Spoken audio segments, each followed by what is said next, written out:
Ivoiriennes, Ivoiriens, enfants légitimes de la Côte d'Ivoire libre, éternelle et sacrée, à vous autres, citoyens des nations souveraines et libres à travers le monde, l'espérant du salut ivoirien, notre mouvement néo-nationaliste de type souverainiste, par ma voix, vous souhaite ses vœux les meilleurs.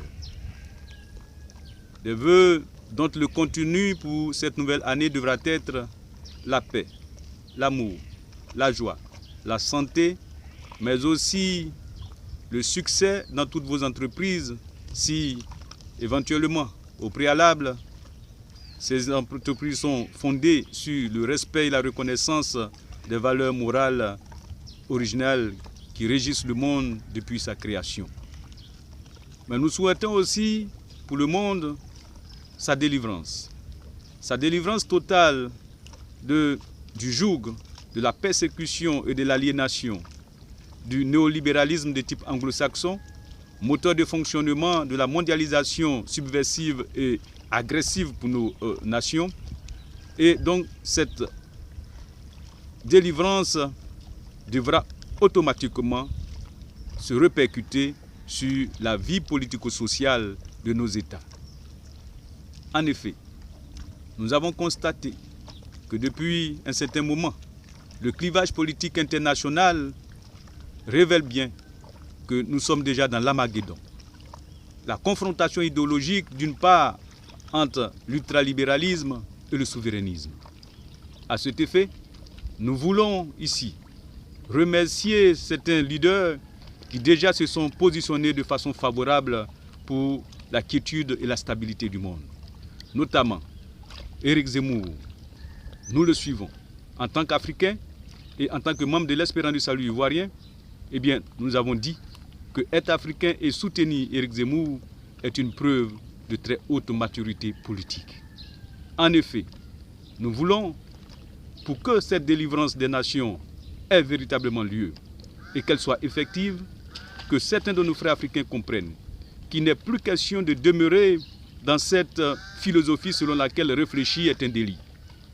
Et d'ailleurs, pour nous, après maintes analyses, nous avons compris qu'aujourd'hui, la diabolisation de la droite en France ne devait plus faire d'effet dans le rang des Africains.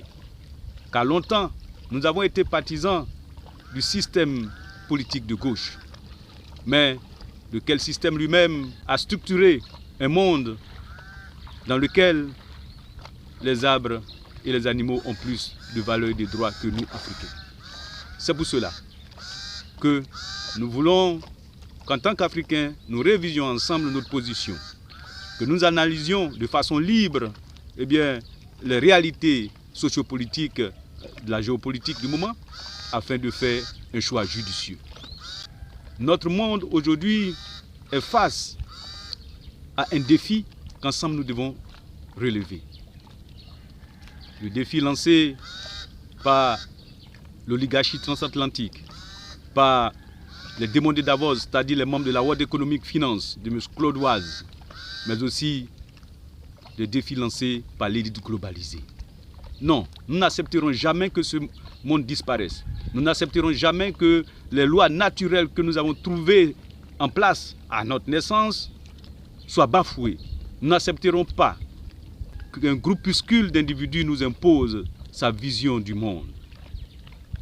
C'est pour cela que pour cette nouvelle année, en tant qu'Africains, il serait important de revoir notre position, mais nous souhaiterons aussi, pour que ce monde soit délivré, que vous acceptiez comme nous de vous positionner aux côtés de la droite française. D'une autre part, en tant que membre de l'Espérance du Salut ivoirien, nous avons toujours condamné l'immigration clandestine en France. En effet, nous-mêmes, en tant qu'Ivoiriens, nous sommes aussi aujourd'hui sujets d'une réalité douloureuse. Nous avons à la tête de notre pays un fils d'immigré qui nous a été imposé de force par le Fonds monétaire international en accord avec la France de Sarkozy et l'administration Obama. Et c'est celui-là aujourd'hui qui a détruit toutes nos frontières pour permettre que des individus de divers horizons, notamment de l'Afrique subsaharienne, viennent se déverser dans notre pays. Les réalités sont là. Un surpeuplement, de sorte que les infrastructures aujourd'hui sont insuffisantes, de sorte qu'il est difficile d'assurer la sécurité, il est même difficile aujourd'hui de se nourrir. Nous tendons vers une famine en Côte d'Ivoire. C'est la désorganisation totale à tous les niveaux. Nous comprenons donc que les Français soient préoccupés par l'immigration clandestine, puisque d'ailleurs il n'est pas honorable pour nous Africains que certains de nos frères s'embarquent sur des bateaux de fortune, braver les vagues dangereuses de l'Atlantique en mettant en péril leur vie et celle de leur famille pour échouer sur les bords de l'Europe, simplement pour gonfler le nombre de minorités visibles et des demandeurs d'emploi. Pire, ils s'érigent en donneurs de leçons. Pour ne pas dire, ils s'érigent en colonisateurs. Ils s'opposent à la civilisation française, à la culture française, et veulent imposer même leur us et leur religion. Je voudrais donc dire à nos amis français que nous sommes avec vous, nous vous soutenons dans votre combat pour le rétablissement de l'ordre politique et social en France. Nous sommes avec vous de tout cœur et notre espérance, c'est que Éric Zemmour gagne ces élections pour que et la France et la Côte d'Ivoire, eh bien, nous puissions être délivrés de cette façon de faire de la politique qui ne fait qu'endeuiller nos nations. Nous ne sommes pas partisans du sentiment anti-français. Parce que pour nous, nous nous rappelons encore de cette collaboration franche, sincère et fraternelle entre le président Félix Houphouët-Boigny et le général de Gaulle. C'est cela qui a conduit la Côte d'Ivoire à être ce pays qu'il est aujourd'hui, le pays phare de l'Afrique subsaharienne. Pour nous, il est important. Mais il faudrait au préalable que nous ayons à la tête de nos nations, de nos deux États, des gouvernants lucides et sobres, préoccupés par le bien-être de leur population. Cela peut se faire puisque aujourd'hui, il y a le repositionnement de la droite en France, tout comme en Côte d'Ivoire, il y a l'émergence d'une nouvelle classe de politiciens qui, aujourd'hui, a saisi que nous devons ensemble travailler main dans la main pour le bonheur, la quiétude et la prospérité de nos deux nations. Il n'est donc pas question de s'opposer à la France, surtout à la France digne. Je voudrais donc, pour cette nouvelle année, vous dire